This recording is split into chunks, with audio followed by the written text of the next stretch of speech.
चंद्रपूर येथील 500 मेगावॅटचा एक संच ट्यूब लिकेजमुळे बंद.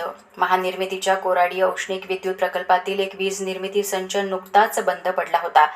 त्यापाठोपाठ आता चंद्रपूर औष्णिक विद्युत केंद्रातीलही एक वीज निर्मिती संच बंद पडल्याने महानिर्मितीच्या वीज निर्मितीवर परिणाम झाला आहे.